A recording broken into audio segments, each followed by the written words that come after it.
I'm pretty sure I still missed some of the Easter eggs. I'm pretty sure. Yeah. And references. So while we have a long list here that we're going to get into right now, so spoiler warning once again for people who haven't watched WandaVision yet. If you haven't watched it by now, I don't know what you're doing. You got to do the sound. You might be busy. Do the sound. You might be busy. Where is my sound? Where's my sound? You might be busy, but spoiler warning for everyone listening. Please go watch WandaVision. Spare 30 minutes of your day. 1 hour. Or an hour, excuse me. 2 30-minute episodes. Honestly, not even an hour, because while episode 1 is listed for 30 minutes, episode 2 is listed for 37 minutes. They're not full. They don't run the entire time that's shown on Disney Plus. Nope. So, you guys can spare at least 40 minutes, 45 minutes tops to watch WandaVision and then come back to catch all the references and Easter eggs we're about to get into, because it's super, super heavily spoiler territory. And we want to warn you beforehand. It'll be a delightful 45 minutes, too. Sure yeah, for real. Definitely. The second time watching it, I laughed even more. And I enjoyed it even more. So I might watch it later after we pod. Oh yeah, I always do the second one. Like, since it is a weekly release, I'll be watching both of those episodes again before we watch episode 3, just so I can get back into that same feeling again. And you guys got me so excited about it. I want to watch it again, and yeah. which is these references are gonna get you even more excited to go watch it again, so you can catch them now. Which is totally fine, because we have been conditioned, thanks to the Netflix model, to set aside 1 hour per episode. So like, you're gonna sit there, not waste. You're gonna spend an hour in full excitement, waiting to see what happens next, only to be disappointed that you cannot binge this show yet. Well, speaking of disappointments, before we even get to the references, because I had a nice little exchange on Twitter due to someone not being, I'm not gonna name quote them, unquote nice. Okay, nice. Yeah, I was gonna say nice. your words say one thing, but your tone of voice say something completely different. No, it was a nice exchange. Like it wasn't friendly debate. It was a debate, but it is what it is. It didn't get disrespectful, but they were trying to bait me into trying to be disrespectful, and I'm just like, yeah, no, we're not. I see what you're trying to do, but I'm not biting. Yep. So they were disappointed in the show. Obviously, they were disappointed in the show. They were disappointed. It was redundant, apparently. Both episodes. They didn't hit the ground running, apparently. They set up nothing for the story that's coming. They didn't, adapting their spin on sitcoms wasn't cool enough, even if they know the source material, quote unquote. So, and one of the big complaints is that the show was less than 30 minutes. But it's like, I can complain about that too, but it's also I can complain about it too, but it's done purposely. Exactly. So it's like it's not like they were like, well, we're gonna give you 1 hour episodes, and then it comes out, then you get 30 minutes, and you're just like, what the fuck? I would understand that. Well, it's like Miguel said, we're conditioned to watch shows. Either we're conditioned to binge them same day they drop, or we're conditioned to watch an hour of a show if it's dropping every week. So, correct me if I'm wrong, but this is exactly how we felt after Mando. Oh yeah. For sure.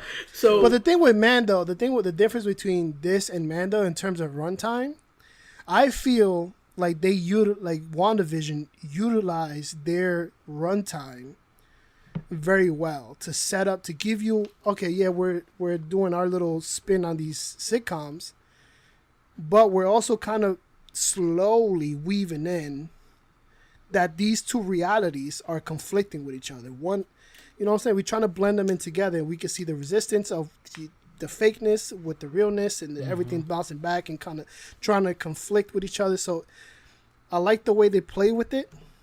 So it's like, that's not, the runtime is not that much of a complaint with me. The thing, and with Mando, like, we got more filler than what we got actual story. So they're probably trying to avoid doing filler, which I appreciate. So that, like I said, I've been vocal on this podcast about Mando being a slow burn, and to be fair, we're only one episode too much in, fillery, or we're 2 episodes in, so we don't know about fillers as of yet. Well, yes, but I doubt they're gonna do fillers since listen, we got a shit ton of Easter eggs in episode 1, and then episode 2 was just like, all right, here's even more. No, they're tenfold. setting up for bigger things to come. I think this is just a way to kind of like gently pull you into a larger story. Exactly. Well, remember, it's only it's the 9 episodes, right? But these 9 episodes are supposed to give us the connection to the next movie, Yep. and that's what's supposed to be done. So it's like, Yeah. why are you going to waste any time when you don't need to? There's not going to be a season 2. They already know that. It's like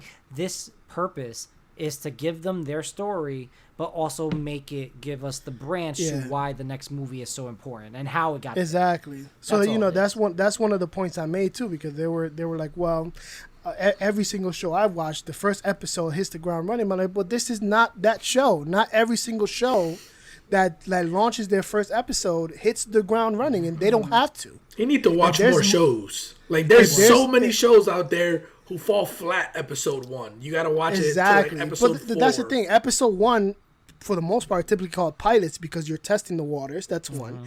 You want to see if it catches enough audience retention to continue watching this, and you want to set up your story. You don't just jump right into the action in episode 1.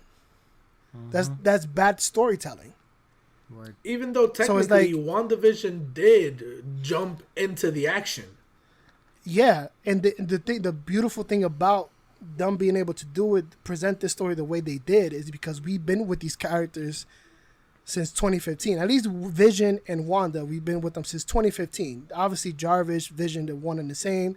We've been with him since 2008. But Vision himself, the physical manifestation of Vision, has been around since 2015. And we've gotten so much character development for both characters in the past 6 years that you can do this and present their story that's focusing on just them the way Marvel presented it with these 2 episodes. Okay. And plus, like Ed mentioned, there's a much bigger arc that's being presented here. You have WandaVision that's tying directly into Doctor Strange, and then also spilling into Spider-Man 3, and then causing a ripple effect across the entirety of Phase 4 of the MCU. So you don't need to jump to everything guns blazing the first episode. And also spilling over directly into its Disney Plus's post series, which are going to be Falcon Winter Soldier, Secret Invasion, the What If stories, like everything. So Kevin Feige even came out and said everything matters. Exactly. Like, unfortunately, you're going to have to get Disney Plus and watch the Disney Plus Marvel shows in order to understand the larger story of what's happening in the Marvel universe. I Or like in that he the MCU. apologized, saying, he's apologizing for big business. He's like, I just can't give it to you. You need to buy it, and whatever you want. What do you want me to do? I'm still making it. That's And business one of the big practice things. right there. He's still making it, right? That's Disney talking right there. That's Disney like, listen, man, we want merch and we want these subscribers and shit. So you're gonna have to drop this every week and on Disney Plus. They gotta sign up for this. Very They clever. ain't getting this shit for free and shit. So No. that's that Disney model. But yeah, so let's get into some of these references. Obviously, Oh, word. some of them are nice callbacks, like my wife and her flying saucers. Callback to Infinity War, Battle Wakanda, where Wanda is like throwing the quote unquote saucers, which is the gears that Thanos and Black Order use. Okay. That's the flying saucers that Vision is talking about. I There's very kind of subtle I- nods. I kind of figured it was like some sort of like alien thing, but all right. Okay. No, I mean it could be. I mean, Yeah, maybe yeah. that's a reach on Also my part, poking but the I fun mean that it could Vision be. is like a strange creature in this like regular world, you know? Yeah. So yeah, obviously she follows that up with, my husband and his indestructible head. A nice play on words to Vision's death in Infinity War, where he dies not once but twice, but the second time he gets the Mind Stone ripped out of his head, which is supposed to be indestructible but got it destroyed. So there's that. The 23rd of August, the 8th month of the year, put it together is 238. It's a reference to Avengers issue number 238, in which Vision tries to reactivate himself. That's a Here big you go, pull right Vic. there. That's like fun That's little a Easter eggs that it's possibility. like, oh no, it definitely So, is most likely, because it's like it's big. It's also like it's like crazy as hell to be like, all right, this is for the people that are eagle-eyed.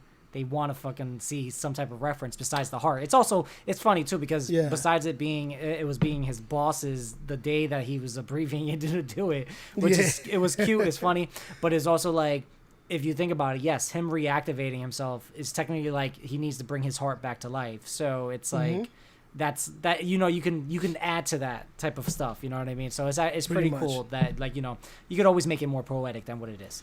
So yeah, exactly. Like, and I want to preface before we get any further that not all of these references I pulled myself. Like I said, some of them. The ones that I immediately called out, yeah, I can figure out. I spoke to other content creators and stuff like that who were giving other references, and then we went back and did research together. So I was just talking to a whole bunch of people, and I have a whole bunch of references here. They're not just all mine because my comic book knowledge doesn't run that deep, even though it runs deep, but just not this deep. I can add to one of your. Your which one? You want to get to it now? We're gonna get down to it. No, we'll get down to it. Because like we're gonna like when we get to it, like you already have it, you have part of it listed, but I saw something else, but I'll tell you then. This is why we pod. This is why we a pod. testament to how in 30 minutes all of the things that they could do. Because there's so many Easter eggs they dropped. Exactly. So the June. Did you reference the 2800 that was at the that's there? I know what you're talking about, but I did not write it down. I was gonna bring it up. I just didn't write it down. Was there significance to it? Yeah. So it's Earth 2800. I was gonna say it's a reference to Avengers 280, where Jarvis, who technically Vision is based off of Jarvis, decides to, once he's all healed up, because it was a whole thing. He gets healed up and decides to get back into service of the Avengers. So got it. There you go. Nice little nod too. There you go. Thank you, Miguel. Thank you for that. That was an add-in. It's funny because when Pam and I were watching it yesterday, she was like, 2800. I'm sure that's a reference to something, but I was like, don't ask me because I'm like, Google it because I'm pretty sure it is something. Me too. So I was like 2800. I'm like, yo, there's so much emphasis on the 280 there. Like, it has to mean something. But I didn't bother looking it up that much. So thank you, Miguel, for that one. No problem. When Vision is trying to walk her in through the doorway and he phases and through, drops her. Yeah, that's also kind of, you can consider that a nod to Avengers Civil War, where he phases into her room while she's on her bed talking to Captain America, and she tells Vision not to do that. Like, don't. You have to knock. Yeah, you have to knock. That's actually fun. I like that. Yeah, that's nice. Nice little callback there. So we got the June 2nd reference from Agnes, which is her anniversary, where her husband Ralph, whoever Ralph is, we don't know who he is. But if you want to go back to the history books, June 2nd of 1692 was the start of the Salem witch trials. History, and she is a witch. And Agatha Harkness in the comics, who we think Agnes is in live action, is essentially a witch, and the witch trials. I mean, there's more on that, which we'll get into a little later. But we're gonna be jumping all over the place between the episodes. There's no actual order here. So we got nods and references to Vision being a computer. Obviously, that goes back to Jarvis being an AI intelligence for Tony Stark, a program that uses and collects data and processes data. So obviously, he's proficient at his job, which he works at. It was computation something. The name of the company. It's a company that just works on their in and outs.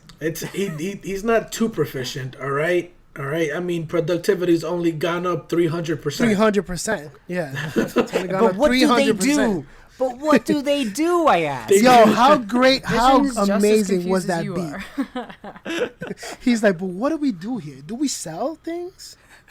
Do we buy and then sell things? Do we make things? Yeah. I'm sorry, they both shine so well. I love them so much in these two episodes. They've really showed their acting chops, in all honesty. They really did. And that's what I'm telling you. Everyone in the show did not feel wasted. There was always something good about them being in that scene with them. It didn't matter. It was just like, I was like, I love this. There's so much funny stuff. Like even when the hearts are they're trying to keep them busy. Vision's trying to keep them busy, while Wanda is trying to make the food and stuff.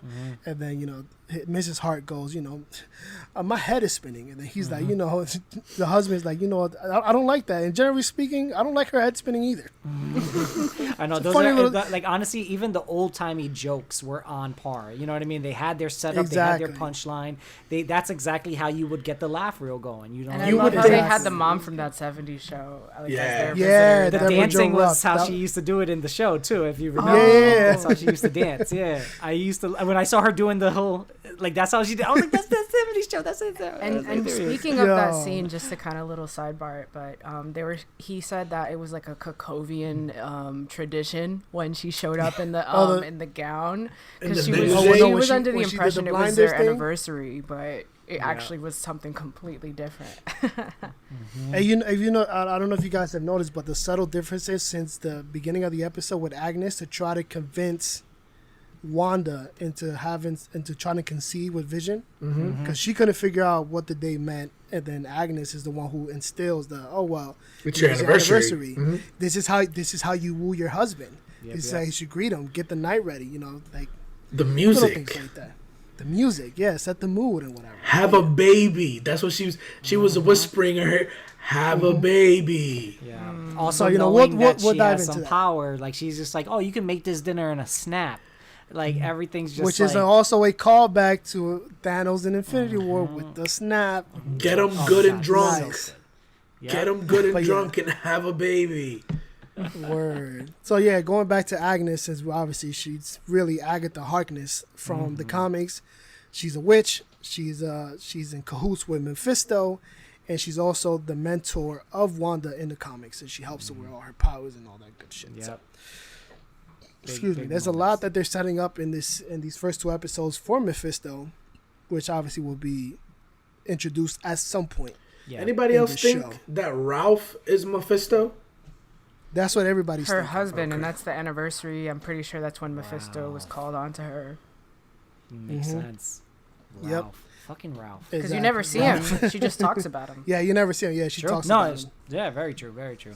Like, I like that. The Big Red, definitely a reference. Yeah, so the to big red chewing gum, obviously Mephisto's red. Everything around here that has to do with red will be technically pointing at Mephisto. More on that later, obviously. But Big Red is another possible reference to Mephisto. And he's able to gunk up his gears, which is showing that he's foreshadowing powerful. something. A piece of gum is capable of stopping Vision. Even though he can get, that was the biggest thing. He's a high-powered computer wizard. He gets stopped by a piece of gum. Hey, it wasn't just any gum. It was Big Red. Don't you remember the cinnamony spice to Big Red? That. Yeah, I mean, that comes up the works. All puns intended. And it got him all good and drunk. Red. I've never liked it. Yeah, it did get him drunk. By the way, it did get him drunk. That scene, I loved that whole section of episode 2. The talent show? The talent show. It was so slapstick and so comical. It was so It was great. His mother's piano. Like, I felt so wrong. The grandma's piano. That was my grandma's piano. Yeah, and he's like, you could see the pain in him. He was just like, but where is it though? Like, he was like, that was my grandmother's piano. I love how Wanda was trying to cover up his real magic with fake props with her real magic. Like, it was kind of just like, why am I trying to convince these people? And you could even see Catherine Hahn responding, or her neighbor responding and looking like, yeah, she could still use her powers. Is one of is like a blinking you missing moment when Vision starts doing that, and it starts giving off the idea that this is not real. She clutches her purse, right? I don't know what she was gonna do with the purse, but once she sees that Wanda gets everything back in, the way it's supposed to be, back in order, she puts it down, nice and calm, gets back to just kicking back and watching the show. Maybe Mephisto's in her purse. Maybe. She's waiting for something. She's definitely waiting for something. She is waiting for something. If she is Mephisto's wife, then at least one part of Mephisto is in her purse. Yeah, one part. Could be like, at least a communicator. She could probably enchant him out of the bag or some kind of weird witchy stuff. But I do think they were purposely putting those little subtle hints when she was watching the show. Exactly. I can see that. Well, she also in that show she also mentions Ralph. You know, maybe you want to guess with my husband named Ralph or some shit like that. She said something like that. Ralph. She wanted to make Ralph disappear. When you take out a couple of letters, it spells Half. But then if you take Half, no, I'm just kidding. It's never going to spell Mephisto. It really isn't. I just imagine also, someone did it. Someone does it. I have a question. Someone about out there Mephisto. did it. Someone out there. So doesn't Mephisto kind of take Agnes against her own will? Like, isn't she kind of like in debt to him, even though she, is kind of ambivalent about her tasks?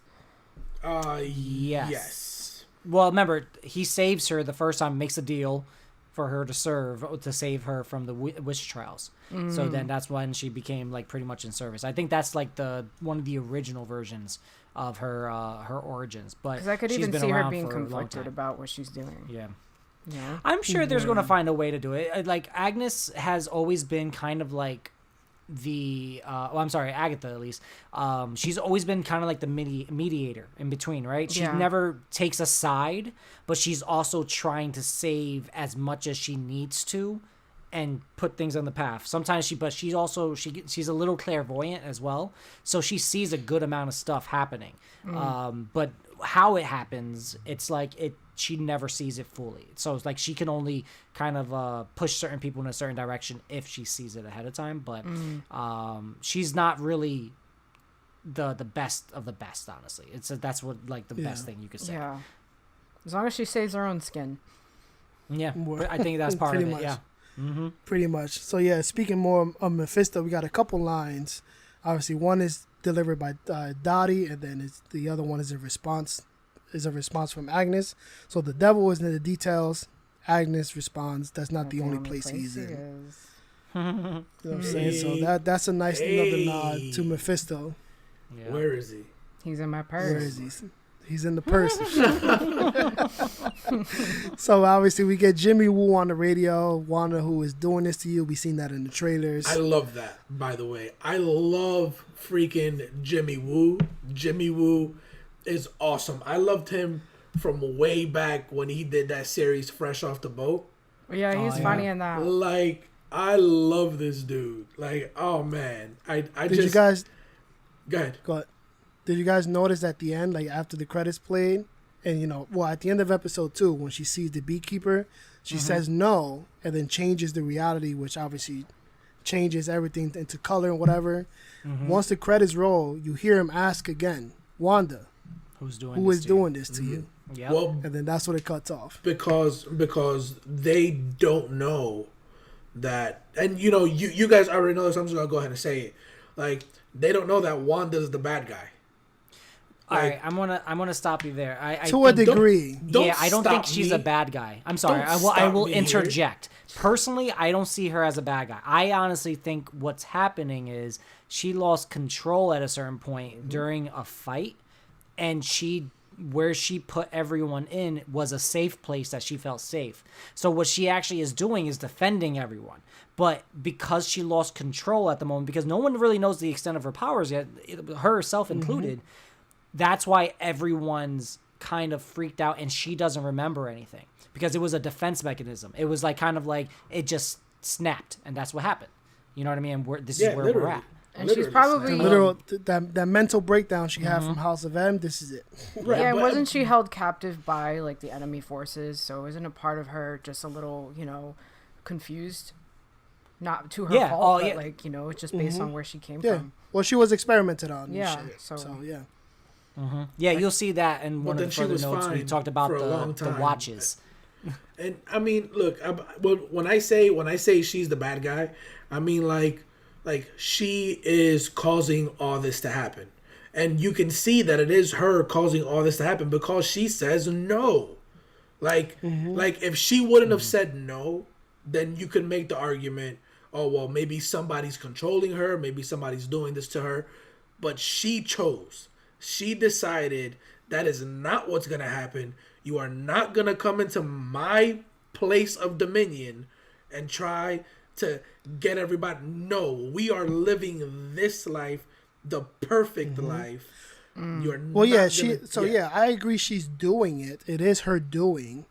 But something has had to happen to her literally after that fight with Thanos in Endgame, to where she snaps mentally, and creates all this. Because obviously in House of M, what causes her mental breakdown for her to just alter the entire Marvel universe is the fact that she lost the twins. Yeah. So here, what causes her to snap and then create this reality? Well, because Thanos took everything from her. He took everything. Well, Yeah, but again, there needs to be an extra reason. Yeah, for there needs the push. to be more to that. There's definitely something.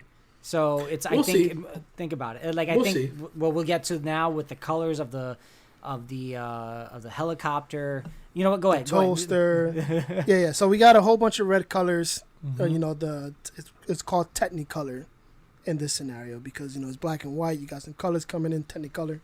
So the red colors, like on the toaster, the red on the helicopter, the red and yellow on the helicopter. That's obviously a nod. There is a nod to Tony Stark, obviously, and his connections to S.H.I.E.L.D. Sword has a connection to S.H.I.E.L.D. because that comes after and whatever. It's a whole bunch of mumbo jumbo that we really need to get to right now. But the toaster created by Stark Industries. Okay, that's a twofold, by the way. That is a twofold because obviously it could be Howard Stark or Tony Stark, depending on which way you want to put it. Not just that. So besides it being a Stark Industries type of thing, and the ticking, no, trust me, that's not all. There's also a nod to Tom King. Because during his Tom King Vision run, during that issues and all that kind of stuff, part of the joke about, like they made a joke, him and Wanda, they used to call Vision a toaster. They were like, oh, you're such a toaster, because that was and it was a running joke that they had because they were like, he is, you know, pretty much he is still a robot, but he's just a talking toaster. And that's funny. And then during that, they also made a joke, right? And the joke he's been told before, and then he also tells his created wife, Vivian, right? Vivian, yeah. Yeah, no, Vivian is the daughter. The daughter is Veronica. Viv is the kid, yeah. Veronica, yes, Veronica Vision. Is it Veronica? Is it Vivica? Vivica A. Fox Vision? Maybe. But during that time, so when they told, during Tom King's comic, iteration, I'm sorry. Virginia, there it is. He tells Virginia a joke that he was told when he was, back when he was with Wanda, and it goes like this: it's two toasters are sitting on a counter. One toaster turns to the other toaster and asks, "Do you sometimes feel empty?" Then the other toaster says, "Oh my God, a talking toaster." That's the joke. See, but then that's the funniest part. It's like, it's awesome because one, do I sometimes feel empty? I am literally I'm a toaster. I need to have bread in me to make toast. That's why I feel empty. But then all of a sudden the other one's like, you're a talking toaster. And that was part of the joke that they had on about Vision. A lot of times they were like, you're just a talking toaster. Because, and the bread is the Mind Stone. Yeah. To an extent, I could be taking that, yeah. Also, bread is usually bland. He's a Decepticon. That's what he is. He's a damn Decepticon. So the toaster came into twofold for me because I understood it as, yes, it's a Stark product, it's all that kind of stuff, but it also was that I'm like, oh, wait, this is also a joke back in the day when, from Tom King's part. So I thought that was awesome there. And same thing with some of the dress up that he's had. Mm-hmm.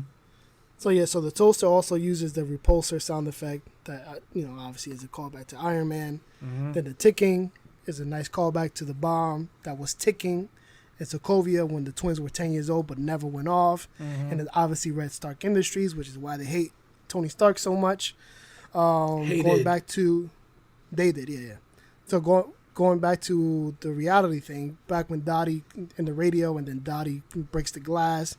I don't know if you guys noticed, but once the radio starts warbling and Jimmy Woo starts coming through, she doesn't recognize Wanda anymore. Yeah. Until, the thing snaps and then she snaps back into character.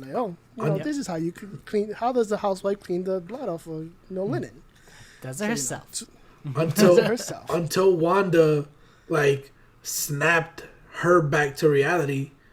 I don't know, dude. Like it seems like Wanda is causing all this, but then you get moments where Wanda's like, what is happening? And it's like, well, the thing is, she is causing it. She is causing it, but she might be subconsciously causing it. where she's out of her control. She's being manipulated. She doesn't have control. Or it's like the mental breakdown. She just doesn't know what she's doing. Or she has no way of controlling this. Even though she created this world, this reality, she has no way of controlling it fully. Yeah, and you gotta think, like, she's probably, going out of control, and, like, there's moments where, like, even other characters will respond and see, like, she doesn't know what's going on. However, she's also aware of the fact that she can manipulate certain things. It's interesting how they have her, like, she has this look in her eye, like, I think I know what I'm doing. Like, this is my world, but why am I here?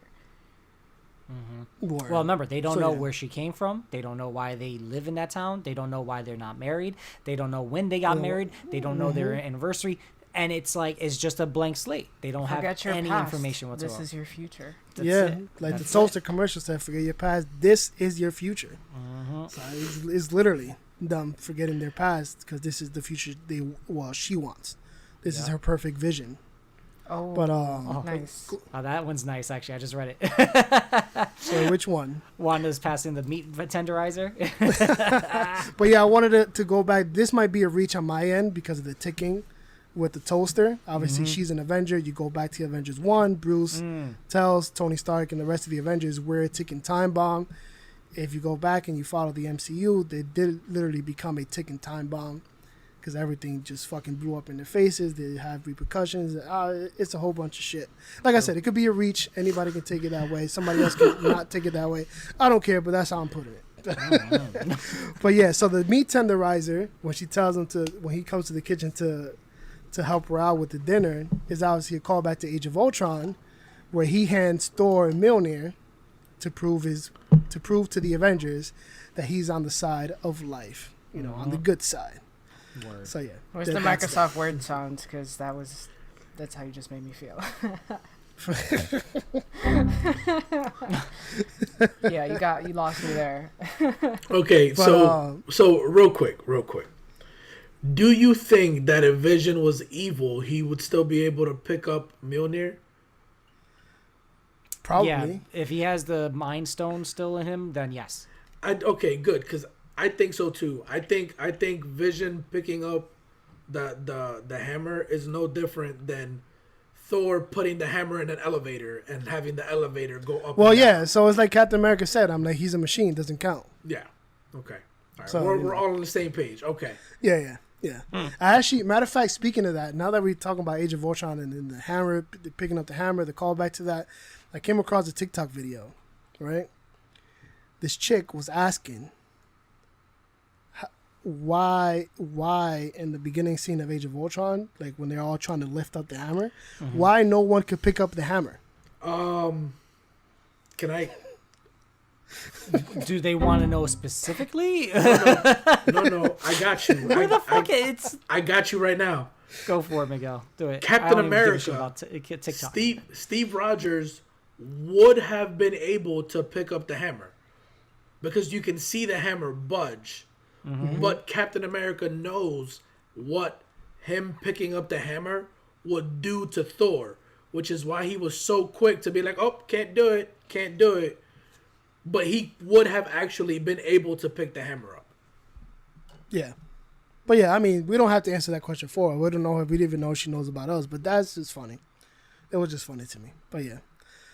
Moving on to the next bullet point. It's my favorite. The 732 area code on the Westfield signs, which is a nod to New Jersey. Obviously, New Jersey area code is a callback to Leona, New Jersey, which is an actual city in New Jersey. But in Marvel Comics, is where Wanda and Vision moved to. Yep. To live. Everybody's moving out of New Jersey according to the news, except for Wanda and Vision. Except for Wanda Unless and Vision. you're coming from New York. If you're coming from New York, you're moving to Jersey. But if you're from Jersey, you're moving out of Jersey. Then it's just how it exactly. And if you're coming from a multiverse, you're moving to Jersey. Yeah, apparently. I don't know why, man. They need to stop that. Hey, listen. If you were gonna move into Jersey at any point in time, the 50s and the 60s was the right time to do it because house values have quintupled. Yep. Real estate in the basement, guys. Yeah, so whoever owns property from that time, they're doing pretty good right now. Oh, absolutely. Or they sold it already. They just sold the house that they paid $30,000 for $700,000. So yeah, they're doing pretty damn good. Crazy. Wow. That's crazy. But yeah, more nods to New Jersey. I mean, Westfield. I put Westfield. Why I put Westfield? Westview will technically be in New Jersey. Obviously, going back to the little meeting in episode 2, where Vision is talking to his coworkers, and then obviously the other neighbors of Westview. They make a Hackensack reference, obviously, which also is a city in New Jersey, which is hilarious. Side note, so more nods you want to to bet? Jersey. Shout out to Jersey. I think, I want to bet that they are in Jersey. I bet they're in Jersey when we figure out where they're at. I bet they're in Jersey. That would be nice. We need more Jersey. Where in Jersey would they be? Probably South Leona. Jersey. Or maybe Leona, mid Jersey, because nothing really exists in mid Jersey, so there's no such thing. According Well, to at least you, well, but now it's in WandaVision showing Bergen us. County. So Leona in the real world is in Bergen County. So that's Yep. like mid. That goes all the way down to like mid Jersey. See, there's no such thing as mid Jersey. This is either north or south. That's it. Mid-Jersey. Well, the between areas. There's Right. literally The just a between- line that divides everything. There's the places that calls it Taylor ham, and the other one that doesn't calls it pork roll. Okay, there's two Yeah. different places. That's all we Two got. different places. But yeah, moving on from that. So the cabinet of mysteries that Wanda and Vision use has the Mind Stone. Shooting out powers on it, like That was dope. Yeah, that's a good glamoring. one.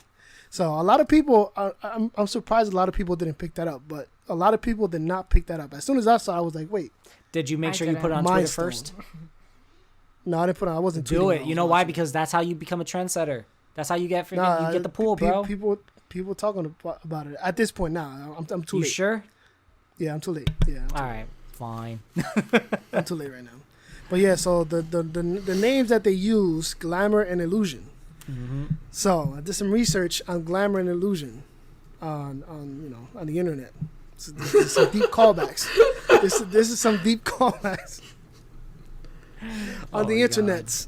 Glamour So and bad. illusion. Obviously, glamour, for those who don't know, is a mutant, or a now depowered mutant in Marvel Mm-hmm. Comics. Illusion is a human magician, which is kind of funny because glamour, Mm-hmm. illusion. Wanda's a mutant technically, but Uh-huh. she's not really. Illusion is Vision. But he's not really. He's a human synthesoid android. So I mean, obviously, glamour has ties to Genosha in the comic books. Yeah, so that's more. Genosha was also prominent in the House of M storyline, which this show is adapting partially. So it's a lot of ties, and I guess you can consider that being seeds being planted Yeah. for the mutants to be introduced in the MCU, and Marvel kind of in the same breath making Wanda officially a mutant in the MCU as well. So there's that. I mean, I dive deeper to that into the article because there's more stuff. But The more I'm you not doing know. all that right now. I just learned something. Yeah, word. There's a lot of learning that's gonna We go are on. It's deep Oh my dive. god, yeah. There's too much. There's so much going on. So, Yeah, so this is just 2 episodes, and people, they stuff so much in these 2 And episodes. the 30-minute episodes, like, imagine if there was more. Like, they really wrote it so well that they just left so much up to interpretation. It's a For lot real. of fun. And you know what they do as well too. This is just to praise the writing real quick, and I talk about it in my review on the website.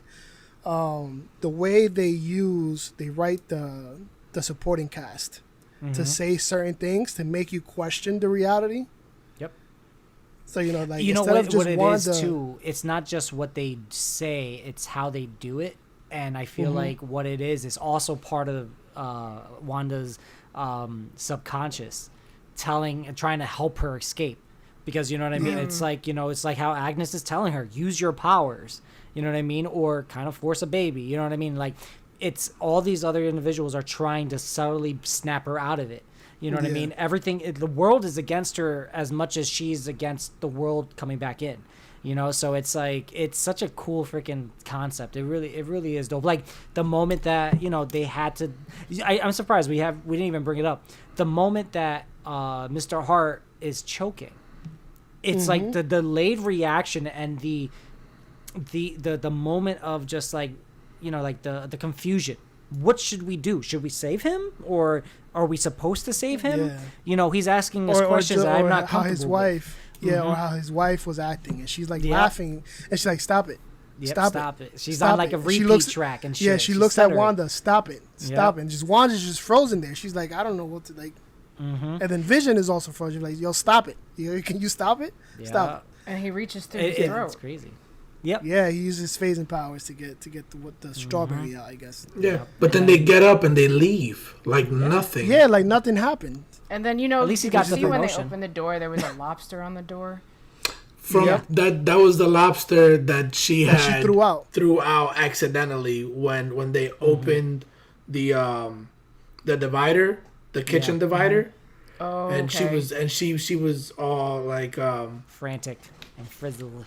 Yeah, she got all frazzled and said, "Oh no!" Wow, sent the lobsters away, and one of the lobsters wound up in the as a door knocker. That was pretty. Word. I wonder who put it there. By the way, the could have been the Agnes. egg scenario. I think I can pull something from that too. The egg, when she turned the chicken into the egg, it's kind of like reference to when Thanos reversed time on Vision after she killed him and destroyed the Mind Stone, but he brought him back to take the Mind Stone from it. So it's like she took it from when they were dead to when they were about to be alive again, and then she killed them and made them into egg omelets.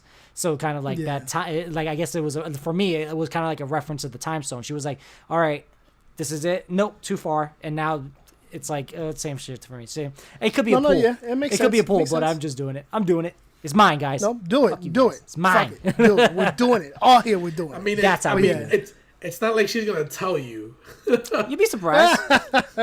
Tweet her, yo. Tweet her. You tweet her. So, all right. So speaking of time, the Hydra Watch from Baron von Strucker, he'll make time for you. Yo, I love that. I love that. Awesome. That can go. I mean, time is going to be a huge theme in this show, and Doctor Strange, like that can go. We'll just put a pin in that one for now to see how that plays out later on, because we don't know how it's going to play out. But for the children, hashtag for the children, I'm gonna start using that. Obviously, more of a nod. Sorry. Go ahead. No, I was just gonna say, like, when they added that for the children, I think like throughout the episodes, they were always like, kind of, even in the beginning, Agnes was like telling her, as we were saying earlier, like, have a baby, and like kind of all just subtly suggesting have a kid, and all of a sudden she snaps her fingers, and I mean that's later on. We won't get into that, but I think that world is trying to convince her to make those kids happen. Exactly. Yeah, that's her being manipulated into having the kids, which is also a callback to the comics, because she wanted kids. She made a deal with, once again, Mephisto, in order to be able to have. Made a deal with the devil. And then then Mephisto in exchange wants the kids, but then she realizes that she made a mistake by making the deal with Mephisto, so she tries to stop Mephisto from taking the kids. So, and then she gets pissed more at ties the world, and then she more whispers. Mephisto ties. She gets mad at the world and whispers, "No more mutants," and then Mephisto's like, "What the hell?" Well, technically, she got mad at Xavier. She didn't get mad at the world. She got mad at Xavier, that dumbass. Yeah, he was mad at working too everybody. hard, man. He word. That whole for the children thing really had like some undertones of like Stepford Wives. I was like, oh yeah. Here's another thing: there's no children in any of the episodes. You don't see one single kid. Mm-hmm. Well, yeah, because she hasn't had them yet. But there's like also in the toys neighborhood flying around. Even the toys are flying around too, which was interesting. So this is the talent show that they had for the school is a talent show that they have every year, right? Except this year, for the first time ever, they gave the award to Wanda and Vision for most comedic performance or whatever. So I was like, all right, so so no other show has ever been funny.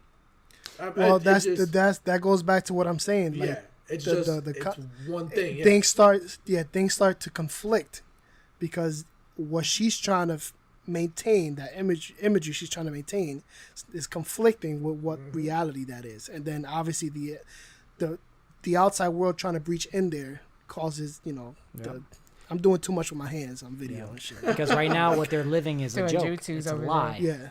That's what it is. They're living that lie. Yes. It's a joke. There's So that's why they got the award.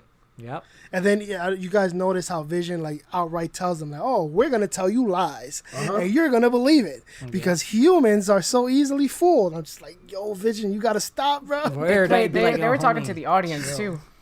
Oh yeah. Yo, or us. Yeah. Us. They were talking to us. Oh my god. Fourth wall breaking right there. We're talking to us. Side note, Yo, what Deadpool what would did be you so guys proud. pull from his card trick? You know what I mean? Was it just like him fucking around type of thing? Did you feel like I was looking for something more to the card trick for some reason? I because feel like was there's just more there's in gotta there, be but something. I don't think I can't put my finger on That's it. what I'm That saying. guy, haven't what seen was the anyone- character's name? Hyde or something like that? The guy with the afro? Herbert. So yeah, Herbert. there's probably So has some we'll, larger we'll tie jump into the we'll jump story. ahead. I'll jump ahead a little bit because there's a theory going around online that Herb is actually the high evolutionary. Damn, that's What? That's a real big pull. Mm-hmm. Fuck. Very big pull. No, how? Listen, beats me. But that's been a rumor since before the show started, and then now that he's out, Herb is short for Herbert. The high evolutionary's name his first name in the comics is Herbert. So he will be. It is. Yeah. Broke my Maybe. brain with that one. Okay. I don't know. Maybe it was just a nod to it. Not meant. I know, right? Honestly, we were all just like, Huh? But let's It keep could going. be a nod. But anyway, we'll move on. So the beekeeper, the mysterious beekeeper that we've seen in almost every piece of promotional footage for the show leading up to release, and he was the last person we saw in episode 2 come out of the manhole, which is obviously somebody else from the outside who managed to breach into that reality. Yep. Hence the no, and then that's when she changes all of reality once again. So it has a ripple effect. But the beekeeper could be a possible nod to AIM. Yep. Obviously, we know in the comics, Yep. AIM is created by Baron von Strucker. Obviously, nods that will then, if that's the route they're going, could lead to MODOK. Yep, that's what I was gonna say. I'm like, because we've heard the rumors about MODOK being like becoming something more besides that animated show that they plan on doing, which looks hilarious. But with MODOK in the picture, AIM needs to be there. Like, that's the only way he and shows to go take that even further. What does AIM stand credence for? to the Advanced Advanced idea intelligence. mechanics. Advanced Advanced idea mechanics. Oh, idea mechanics. Oh. But Yeah. also, what about the symbol on the back of the beekeeper's suit? So the symbol is sword, and I kind of have a theory too, and my theory is that because AIM, you never see bees with the hive beekeepers, Well, yeah. right? So my theory is that like in real life, people use bees for like radiation and stuff like that, and like to and like for bomb detection and stuff. So what if they sent him in there with the bees, so that he would be like, oh no, like this is like, we can't be in here, it's too dangerous, and then just back out when the bees started dying. I don't know. It's my theory. That's a lot more in depth than I would think. I thought, like I said, because the AIM's logo is the is that the bee honeycomb, so that's what, and it looks like the costume, like we just said. And if you but notice he had in a the sword scenes- symbol on the back. It wasn't AIM. It was a Well, sword but that's what symbol. I'm trying to say. But then that's the thing. Remember, evil organization can probably just be planting their own, bugs in there and everything like that Their to try own to coup? get in there. Yeah. Do you remember it's- the little clips where Wanda and Vision are kissing? You would notice that they're honeycomb shaped. So that could also be a little nod to the bees. I'm saying I'm pretty sure, because here's what it comes down to. Shield, it had Hydra, and if we build again, Strucker made AIM. Now Sword is taking over for Shield. Shield is going to fight most likely AIM. So I feel like there's going to be a lot of espionage still going, and Sword goes through the higher level of like they're supposed to be stopping all extraterrestrials threats. So Okay, There's a lot of it's I something think- important. I think plot everybody lines there. needs to take their shoulders and pop them back in place because we're all reaching. We're all reaching really far. Nah, we're not Something, but reaching. I think we're You, close you to think we're something. reaching with this how the beekeeper suits resembles the suits worn by the AIM workers? I think that's a nice. but we don't, that's like- decent. we're 2 episodes in, like, and we saw the AIM guy for for about 3 seconds. And speaking of that, going back again to MODOK and AIM, Paul Rudd wrote the initial draft for Ant-Man 3. Yes, he did. Before it was rewritten. In that script, the big bad was MODOK and AIM. So there's plans for MODOK, and MODOK was at one point considered to be brought in for a Captain America movie way back when, but they decided not to do it. So there's plans for MODOK, and I think if any of this adds up at some point, I think this will be the starting point to AIM as a whole and MODOK in the MCU. We're learning so much today. Where your brain is just like, oh my god. See, it's funny. I think if we want to, this was a fun thing. This was like every single time I see the logo, there it is, there it is, there it is. So the sword logo is like everywhere. It was on the helicopter. It was on the screens. It was on the back of the Beekeeper. It was on the notebook. On whoever was watching the monitor at the end of episode 1, which I believe is Darcy. It is. Darcy. Darcy. It's definitely Darcy. Like, yeah. So we got that. I don't know if you guys noticed in episode 2 though, the Sokovia Hydra base is on the wallpaper. There goes Sokovia. Why would be there? But there goes Sokovia again. Well, yeah, she's European. The Hydra base. Yeah. But obviously that lends more credence to obviously in the trailers where we see that we will revisit her getting experimented on, which obviously will lend some more credence to seeing Quicksilver again. There's also rumors. There's rumors. I don't know if I spoke about this on the pod or I spoke to you guys separately in text. There's rumors that Evan Peters, who plays Quicksilver in Fox's universe, does make an appearance in this show as Quicksilver from Fox's X-Men universe. Interesting. Yes, and he was spotted on set, by the way. And to add more credence to that, on a Comcast listing for WandaVision, Evan Peters is listed as a cast member for WandaVision. Okay. I wonder, okay. Yep. I'll wait for it. I just, I kind of feel like it would suck to see that they didn't keep the same Quicksilver as actor. Might be busy. I would like him to come back. I don't Evan mind Peters as Quicksilver. Do you think she'll bring her brother back from the dead? Well, I mean, she brought her lover back from the dead. Yeah. To help to answer your question, and this might be a little spoilery for everybody and everybody listening, there was a audition tape that released or leaked online months ago. Like I'm talking about early, the one that they made you take down. Yeah, the one in which the actor himself contacted the Nerdy Basement, was like, listen, can you please take this down? This wasn't supposed to get out, blah, blah. Obviously, respectfully, we said we agreed, and we took it down. And since then, we even made an article on the website. We had to take down the video, everything. In that audition tape, I mean, listen, audition, whatever script they read out in audition tapes doesn't always transfer over to the show, to the final product. What the kid was auditioning for, because he was auditioning to play one of the twins. In that audition, they were talking about Uncle Pietro, which is obviously Wanda's brother, which will add more credence that he does. Obviously, she does bring him back in one of her realities in whatever decade that is. So there's that. So obviously, we get Wanda is pregnant. By the end of episode 2, she makes the babies. Magically, she's finally convinced to make the babies. They want popcorn. The children need popcorn. And who doesn't like popcorn? So the Grim Reaper reference. Did you guys catch that one? You talking about the helmet on the helmet on the back? Yeah, I caught that. Well, the helmet during the credits. During the intro credits, yeah. And then you also get the scythe that on the pendant. Is that okay? Agnes. Is that what it is? Because I couldn't tell what the hell it was. Yeah, it's a Grim Agnes's Reaper. Pin. Yeah, it's a Grim Reaper on it. Okay. So a lot of people are speculating that either he's dead, which is why it shows he's under the floorboards with the bones, his helmet.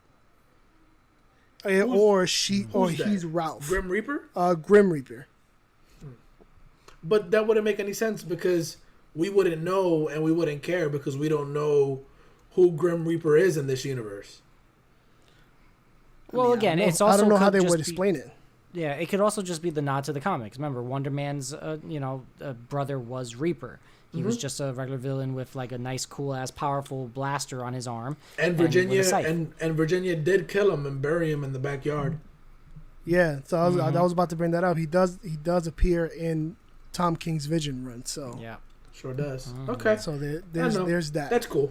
So there's cool. that. I mean, and going back to Wonder Man, like I said, he was in the there was concept art for Wonder Man in the behind the scenes featurette for the first 2 episodes of WandaVision. So adds more credence to the whole Grim Reaper thing. Additionally, if you guys remember, Nathan Fillion was cast as Wonder Man for Guardians 2. Yeah, I remember that. But his cameo was cut from the movie. Right, which means that we have never seen Wonder Man, and So, and also, but like Vision's AI is based off of Jarvis. Well, Yeah, but they can use Well, that like yeah, in the comics and- where they're one and the and same. Ultron. They have the same brain waves. I brain think. waves, yeah. Yeah. Something So like essentially, like his essence was part of a Vision, because that's the original. Before, Right. because Vision never really had the Mind Stone in the comics. He was just Right, made right. like Ultron made him from Wonder Man, brain waves and some extra shit and everything. Right? That's how he was created and all that kind of stuff. So like that's the best way to put it. You know what I mean? They're one and the same, but human and synthetic. You know. But yeah, I mean, moving on from that, 'cause we're almost done with this bit of long list of references and Easter eggs. So Abe Brown, he's credited in in the first episode in the fake credits of the monitor at the end of the first episode. So it's a reference to. Matter of fact, this character Abe Brown appears in Spider-Man: Homecoming. He's one of the black kids in his school. Oh wow.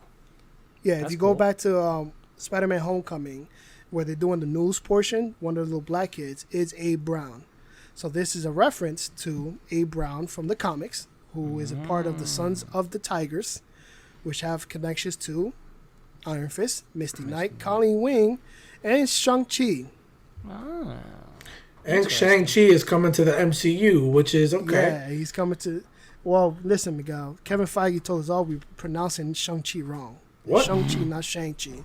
What? Shang-Chi. No, what? No, that's It's an A. Yeah, no, it's Shang-Chi. This is coming from Kevin Feige, man. It's not me. Oh. All right, if Kevin Feige said we're pronouncing it wrong, we're pronouncing it wrong. Kevin Feige didn't create the characters. He didn't need Shang-Chi. to, but someone probably corrected him, and he's just like, "Nope, I'm fixing this now." Yep. So Nipping this in the butt. the Sons of the Tigers all have ties to these characters, which we've seen before. We've seen Iron Fist, we've seen Misty Knight, we've seen Colleen Wing in the Netflix shows. As I mentioned earlier in this episode, Kevin Feige did confirm that all the Netflix characters are on board and ready for play, so he can use them whenever he wants to use them. Shang-Chi is coming out later this year, seeing how Shang-Chi also has ties to Iron Fist and Misty Knight and all these characters, and seeing how Abe Brown is one of the members of the Sons of Tigers. And seeing how Colleen Wing and Misty Knight The are daughters the of the daughters Dragons. Hell yeah! Oh. Coincidence? Coincidence? I think not. Here we go, setting out the groundwork for Shang-Chi early in WandaVision in the most oddest of places. Word. I mean, is it really the most oddest of places with everything that we've seen in that show? Well, it's not so odd given the show that we're watching, but you're not expecting setup for Shang-Chi or Shang-Chi. Shang-Chi, come on, Ozzy. Shang-Chi. This is what Disney does, Shang-Chi. man. Even in Pixar movies, man, you'll see like one of the little like the squeaky aliens from Toy Story, or you're gonna see Steve McQueen in the background. Somebody's playing with that. Like Yeah, this is what dude. Disney Steve fucking McQueen. does. Dude, apparently, and I never knew this, they foreshadow their upcoming movies in the movies that they're currently making. So like I think in Toy Story, there was a Doc Hudson poster in the background, and then they came out with the lightning with the Cars Steve Steve movie. McQueen. Yeah, Like I was like, oh, okay, I see they what you always did do there. it. They always put their Word. Easter eggs in their movies. You just have to figure. You just have to look for them. You just have to be like, "Yo, Exactly. that could be something." So Shang-Chi reference in WandaVision, which a lot of people probably won't pick up. But I mean, if we're the Well, first, now I hooray am. to us. But if we're not, then hooray to us as well, because we mentioned it. Word. We got the Bova milk reference. So Bova Arshire from the Trying to comics, remember the sentient cow. Oh Who my God. helped deliver, if I'm not mistaken, helped deliver Wanda and Pietro when they were born. Something wouldn't- along those lines. Hold on. God, that is a Hold deep on. cut too, man. I Hold forgot on, about because that character. because the cut gets deeper. Okay. No, but dig it. Open it up. I'm I know, right? That's what we I'm here about for. to, Open it bro. up. I'm about to. Bova, aside from delivering the twins, Bova was actually a creation of the High Evolutionary. Also, So that I think adds the more mu- credence to the high evolutionary theory, huh? I Wait, said isn't we were digging Bova deeper, also? didn't I said it. Wait, isn't she also? Is she also a mutant? Bova? I think Bova's a mutant too, isn't she? I don't know. I'm not Hold gonna on, say yes hold or no. on, I hold don't on, I know. I got would you. just say I don't know. I got you. No, Bova is one of the new men who was genetically yes, engineered you're right. by the High High Evolutionary, evolutionary, yeah. where Yeah. she was uplifted from a Gyorsny cattle, whatever the hell that means. Yep. Yep. Look Makes at sense. that. More theories to the high evolutionary in WandaVision. Look at that. Look That's at that. funny. What? So there's also a theory that I saw online that the neighbors are actually the Satan 7, or the Salem 7, or something like that. It has ties with Nicholas Scratch, which I'm speculating is Senor Scratchy, her rabbit. Agatha's son. But Agatha also has a cat, which we don't see in the show. And the But cat's name... it is in the post. I think there's a poster of the cat in the opening credits for episode 2, where you saw the Bova milk. Anybody want to take a guess Advertising. at the cat's name? I don't know the cat's name. You're going to have to fill me in on that one. I didn't do enough research. Cat's name is Ebony. Enough, you say. The cat saying is what? Ebony? The cat's name is Ebony. For real? Ah, Oh, awesome. Great. I'm making a She cameo also in guts him WandaVision, one day. guys. Yeah, there you go. They didn't even tell us, yo. As a cat. You could at least got us the screeners if you were on the show and shit. oh man. But Oh, let's You know, I gotta no, sign these don't NDAs. Go there. Don't go there. Word. Oh, Yeah, we're man. not gonna go there. I think I whimpered enough everywhere about not getting screeners to WandaVision, but it is what it is. We're watching But it yes, now, and you're and scratchy. we're having a great time Yeah, watching no, it. I'm glad we're talking about it. So, and I'm glad I enjoyed the show.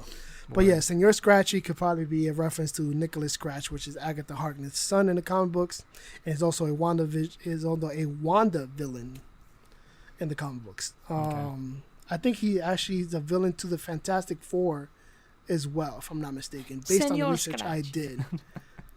But either way, all we do know about Senor Scratchy is that he did play Baby Jesus in last year's Christmas play. Daddy So did. there's And that. he stole the show. And he stole the show. Playing Baby Jesus. Man, could that be another Mephisto? That's definitely like a Mephisto reference right there, because it's like if he stole a show about baby Jesus, then he's like the Antichrist, or he is like a spawn of Yeah. Mephisto type of shit. So that's something. I'm just saying. That's Damn, we great. diving deep into Mephisto. Mephisto definitely confirmed for this Yo, show. I but yeah. absolutely. that's gonna be Without a great when doubt. he comes out. That's gonna be So great. I mean, just to finish the last two reference points, obviously the wine bottle House of M is written in French, but it's called the House of Contempt, but it has Magnus. the big M. Yeah. I mean, House of M reference. It Yep. is what it is. There's Not something much to else Yeah, say. that you one they missed gave us that I earlier. wanted to bring up. And then the Mojo theory. I want to hear about this. Well, not only that, we kind of skipped over the part about this other character that was revealed in episode 2. She was sitting at the dinner party with her, I forgot what she said her name was, but this is supposedly we're talking Monica about Rambeau. Monica Rambeau, Gwendoline. Yes, Gwendoline, yes. and she kind of made up the name on the Gwendoline. fly. And she doesn't. You can tell she doesn't really know what she's doing here. They even pulled her out of the box during the talent show. So they're slowly involving her into that. And I'm thinking, well, this is what I read, that she's going to be Spectrum. This is leading up to her Yeah, being she's Spectrum in the comic book. So yeah, Mm-hmm. and if I'm not mistaken, she's the Photon. first Captain Marvel in the comic books. Didn't she have like 5 names, like Photon, Miss Marvel? Yeah, she had Photon, but they paid that off already. In Captain Marvel, where they talk about Carol Danvers, where they talk about they talk about Carol Danvers and how Carol Danvers flew with Monica Rambeau's mom, code name, Avengers and Photon. So. And also in the trailer, they showed a clip of her being like put through time. So maybe that's how she gets her powers as Spectrum. Yeah. Which I really like Teyonah Parris as this casting. So I'm excited to see what they do with that. Yeah. Word. Mojo Theory. Oh, Mojo Theory. Mojo Theory. Last one. Mojo Theory. I mean, I heard that, Mojo is this, like, television manipulating mutant. And he could be the person doing this to Wanda. That was the theory I read. It's interesting. So I like fill it in the because, gaps because I don't know all the info. Yeah, so Mojo just I don't know too much on Mojo. So I think he might be considered a mutant, but he is an alien. And what he did, he was pretty much doing television for the stars. You know what I mean? Literal stars, not like, the famous. Like, he would do reality television, and he would either put the X-Men specifically in battle royales with his own mutants that he has. Do you think this could tie into What If? Totally. Well, What If is a completely different side thing. I don't think they're going to combine What If with anybody. Because the What If is what if like T'Challa went to the Guardians of the Galaxy instead of the other Star-Lord and shit. But I just think it'll be really cool to like see how they would portray this cool villain because he has this really crazy look. All I'm getting from he's this super is gross. Yes. Super gross. All I'm getting from this is that Marvel is definitely using Wanda to bring in the mutants. She has to. She's the easiest way to get them into play. Okay, we've been saying it forever. Okay, but how is she gonna whisper? Yes, more mutants, or like what is she? Like, there's no. I think we already got that. No, we just didn't get no more mutants. She just said no, and they already paid off that line. I mean, I doubt they're gonna go even deeper or do it again. But we got the iconic no, and then where she changes reality again. So I think they paid off that moment there. I wanna say the mutants aren't going to show up yet.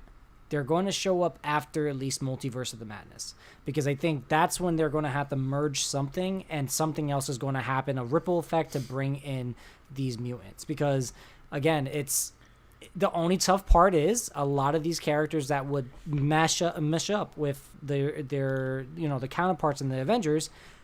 Steve Rogers is not going to see Wolverine yet. You know what I mean? He's not going to know all these other people. Xavier's not going to become part of the Illuminati at the moment or anything like that. So it's like they can still do it, but they're going to have to do it with the newer characters. That's why they bring back Chris Evans' Captain America, so they can do a World War II piece. That I'm fine with. And now imagine seeing Logan in that. That'll be awesome. With a guy named Logan. Old man Logan. Logan. No, but no powers. I think we have to do it. But no powers, Logan. Well, remember in the like the way that they always showed it was that he had his claws, but he's never really used it during the fights. He was just somebody that survived every battle. Right, because he would get shot and then he would stand back up like nothing ever happened. Yeah, yeah, but then he was also still then he using gets hit his with gun, the adamantium to get injected with the adamantium, and there you go. I don't know. Listen. All I know is that the more we talk about this show, the more I realize that I don't know anything, and I can't wait to see what happens next. That's where I'm at. Right. I know that's the funny thing. There's so much to speculate. There's so much to pull from it, and it's like I think I'm hoping the references are going to be a lot more subtle, because now we can focus on the movies. I mean, the actual show. You know what I mean? Like, so like I love that there were so many Easter eggs in these first two things that you can pull. But I think if they just kind of now, this is the moment that you need to streamline and give us actual show. You have to give us what you're doing, because I'm like, if we're going to play every game like, oh, who's that? What's that? Oh, what's this for? It's going to take away from the show itself. I think. Experience. That's me personally. That's why I watched it the first time with no expectations, and of course I know a lot less than you guys, so I was just like, let's see what's up with this, and I was pleasantly surprised because I mean I wasn't as hype about WandaVision as everyone else, but when I saw it I was like, oh, okay, I get it, like this is different, and I like that. Yeah, I was really hyped for the show. I think I was very vocal on the show. Oh yeah, we like, said it. That was like, this is the top of my list. I'm looking forward to this one the most. Yeah, All right. we said So it. yeah, I'm glad it's paid off. I got one last thing. Go ahead. Shoot the shits, man. Go All ahead. right.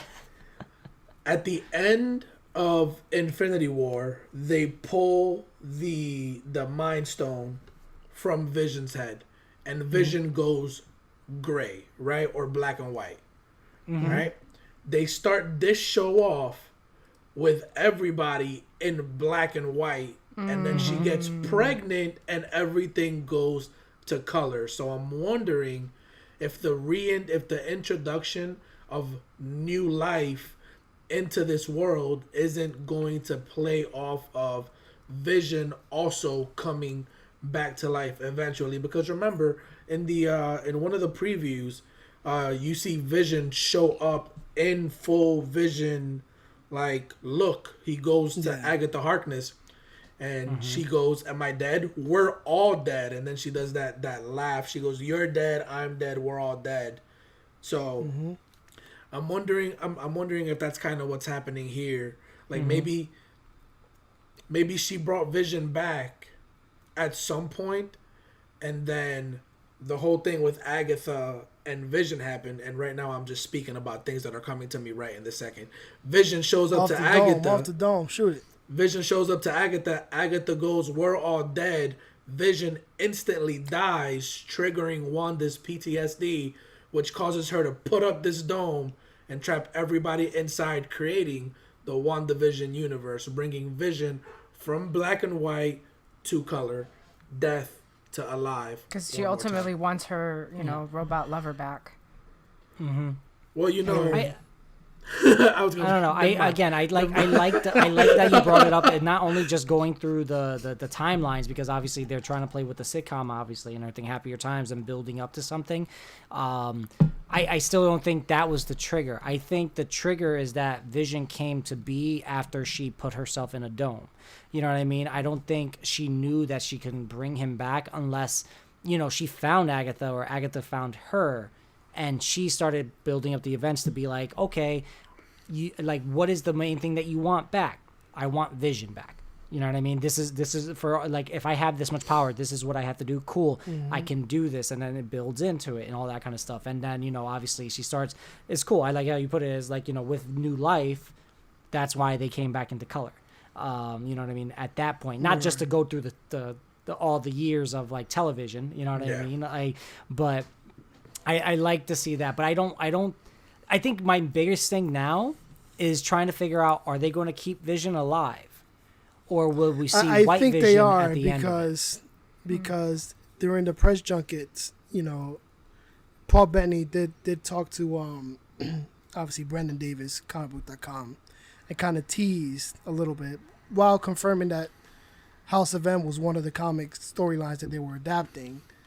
He kind of teased without really saying it. They asked him, "Oh, is Vision coming back? He's gonna stay alive afterwards." He kind of chuckled a little bit. A chuckle before an answer is a dead giveaway. We know how these actors are. And then he's like, "Oh, well, you'll have to wait and see in the show." So obviously, we know you're gonna come back. Shuri's building a Wakandan Vision right now.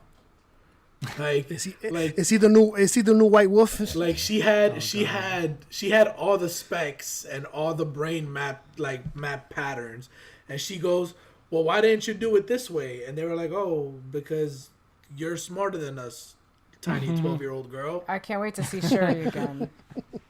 Oh man, so it's gonna be something. So she's back there building a brand new toy for Wanda. Word. Oh yeah. Damn, that did not sound right. Horrible. It sounded Guess we're gonna how have to have sounded. another dolphin noise to cover that one up. Side note. What? Side note though. Noise? She's building what?